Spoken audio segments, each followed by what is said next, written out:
भारत और कनाडा के रिश्तों में पिछले कुछ समय से खासी तल्खी देखने को मिली है। बीते साल खालिस्तानी आतंकी हरदीप सिंह निज्जर की कनाडा में हत्या होने के बाद कनाडा के प्रधानमंत्री जस्टिन ट्रूडो ने खुलकर इस हत्या का आरोप भारत पर लगाया था, जिसके बाद रिश्तों में तल्खियां और बढ़ी। इसके बाद राजनयिकों को देश से निकालने से लेकर तमाम घटनाएं हो चुकी हैं, लेकिन भारत ने कनाडा पर एक और जबरदस्त एक्शन लिया है और ऐसा लग रहा है कि भारत के इस एक्शन से रिश्तों में आई ये दरार खाई का रूप ले सकती है।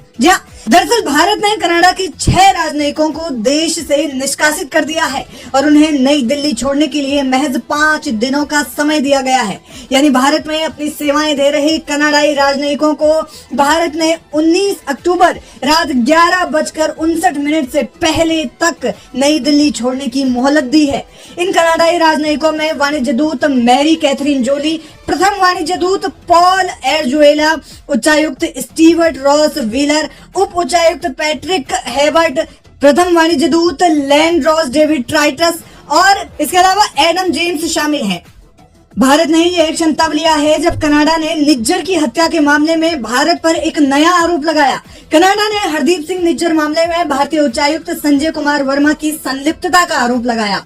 इसके बाद भारत के इस एक्शन से साफ नजर आ रहा है कि बेबुनियाद आरोप लगाने पर कनाडा की जस्टिन ट्रूडो सरकार के साथ भारत का रवैया सख्त ही रहेगा। लेकिन भारत ने ये निर्णय सिर्फ एक तरफा ही नहीं लिया है, बल्कि कनाडा से भी भारत अपने राजनयिकों को वापस बुलाएगा। इस कदम से भारत ने एक स्पष्ट संदेश दिया है कि किसी भी सूरत हाल में देश पर बेबुनियाद इल्जामात नाकाबिले बर्दाश्त हैं और इसके लिए जरूरत पड़ने पर भारत कोई भी एक्शन ले सकता है। इस कदम के साथ भारत ने कहा कि उन्हें कनाडा की जस्टिन ट्रूडो सरकार पर भरोसा नहीं है। विदेश मंत्रालय ने कनाडा के आरोपों को अपमानजनक के साथ हास्यास्पद बताया।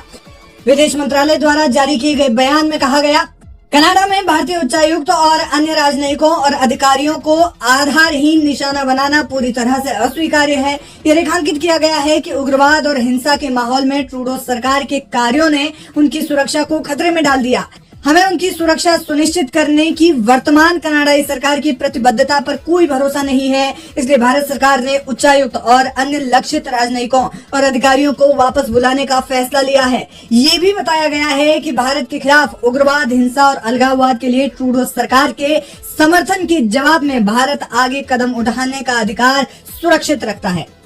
भारत के इस फैसले के साथ ही इस बात की भी चर्चा तेज हो गई है कि भारत उनके उच्चायुक्त की नियुक्ति की मंजूरी को अस्वीकार कर सकता है।